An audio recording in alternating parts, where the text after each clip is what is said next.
When in Rome, Chapter 22.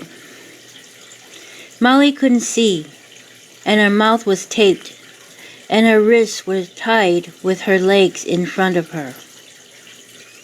The air was stench, sour and mildew. There was a muffled sound that sounded like a television, along with occasional male and female voices arguing. Sweat drenched over her, and she hasn't gone to the bathroom for 2 days, nor has she gotten a drink of water. She could not remember how she got here.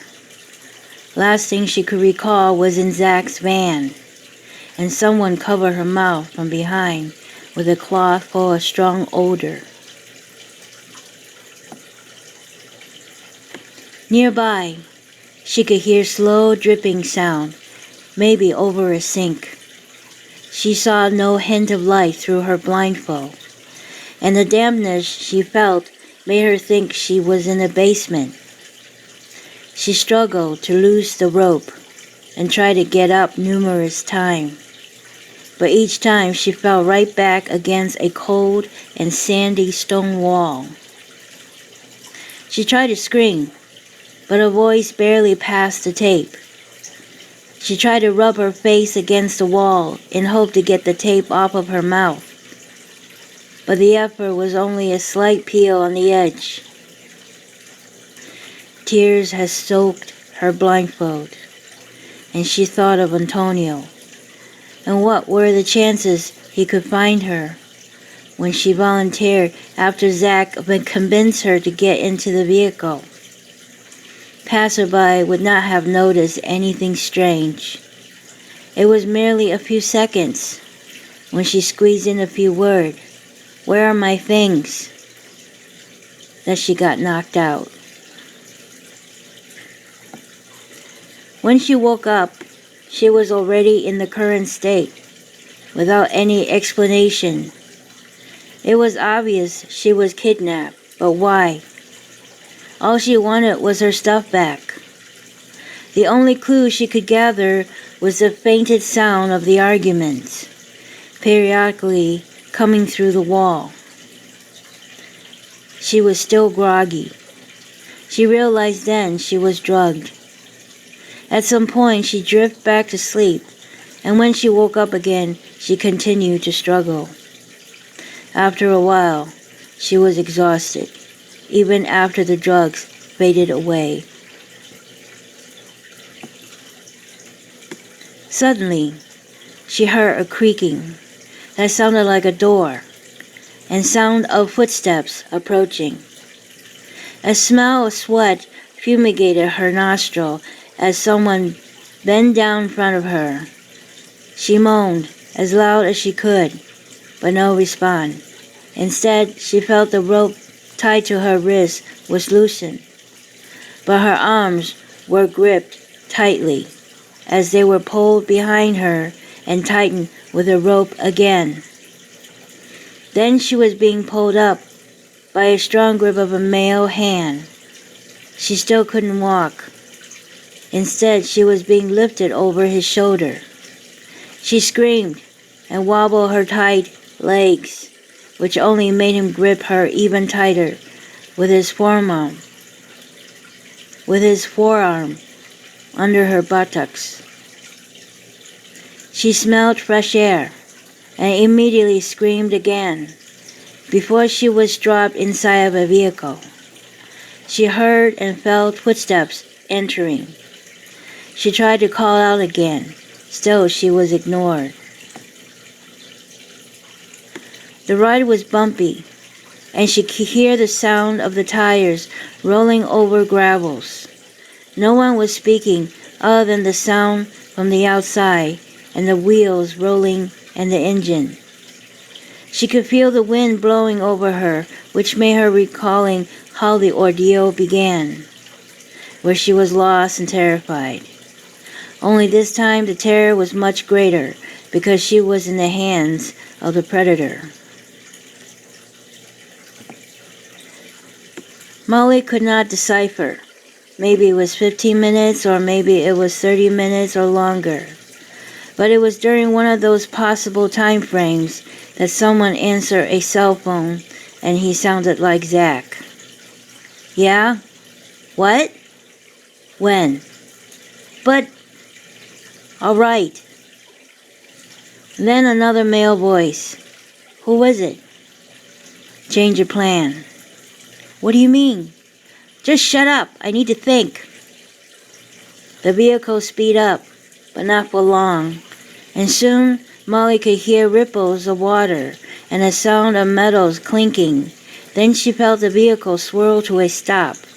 While the engine was still running, the door of the vehicle was open, and Molly was dragged out of it, and she landed onto a stone ground.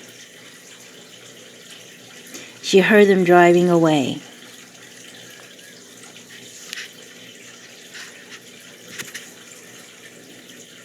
When in Rome, Chapter 23. Sir, a woman in nurse uniform halted Antonio. You cannot go in there. How is she doing? He grimaced. She's asleep right now. She was in shock and extremely dehydrated. Was she hurt? The paramedic found her tied up, blindfolded, and gagged. There were signs of strangulation on her wrists and ankles. Antonio grinded his teeth. I really need to see her. The nurse looked reluctant, then nodded. She opened the door and said, 10 minutes. The first thing he noticed was a body curled in a fetus position, followed by a purple and yellowish marking around her wrist. Her left arm was taped with the IV injection, and her right elbow was bandaged, and so was her hand. Antonio pulled a chair and sat down beside her, and gently placed his hand over hers. He watched her intently, remembering her face prior to the one he was seeing, pale and ash gray. He gently whispered, Molly, can you hear me? A few seconds passed. She slowly opened her eyes, and the moment she saw him, she covered her face with her bandaged hand and burst into tears. It's all right, He gently caressed the top of her head and swept her hair away from her forehead. You're safe now. I will make sure of that. She nodded as he handed her some tissue. Antonio waited for her to calm down, and then he squeezed her hand slightly and said, Please tell me what happened. She nodded again and took a deep breath. She squeezed her eyes shut as if trying to think. I was waiting at the platform, and it didn't take long for Zach to appear right beside me. He told me that he was sorry for leaving me behind. I told him I want my stuff back. He said, it is in the van, just followed him. He told me my stuff is in the back seat. So I went in but saw nothing. And the next thing I knew, I was drugged. And then what happened? I woke up in a dark place. I don't know where or what. I couldn't see and couldn't get up. The wall felt damp and sandy. Did you hear anything? Zach's voice? I couldn't tell. The voices were faint. They sounded like a male and a female arguing. Molly dragged herself to sit up and then stared at her bruised wrist. Antonio was silent too, to give her a moment. She appeared to be in a trance. Perhaps the shock was still inside her. He asked, Do you want anything? Water, juice? The nurse said you were dehydrated. Molly shook her head. I'll be all right. Antonio gave her an encouraging grin. I know you will. She smiled back. He was back in a serious mode again. Molly, I need your help. She looked back at him confused. I need you to think hard on how you got to the parking lot where you were found. I don't know. I was blindfolded all the way. Antonio looked intensely at her. I know, but try. Did you hear anything? Anything at all? Molly closed her eyes again, and her eyeballs were rolling side to side. She grimaced for a moment and said, It was a male that carried me into a vehicle. It has to be a van, because it was roomy and I felt wind coming in and I heard the tires grinding over the gravels for a stretch. How long? Not long. And then it felt like a paved road, and the vehicle speed up. At one point, I heard metal screeching. Where? I'm not sure. I think the sound ran across me. Go on. Then it wasn't long after the noise that the vehicle made what felt like a U-turn, because I remember I rolled a bit.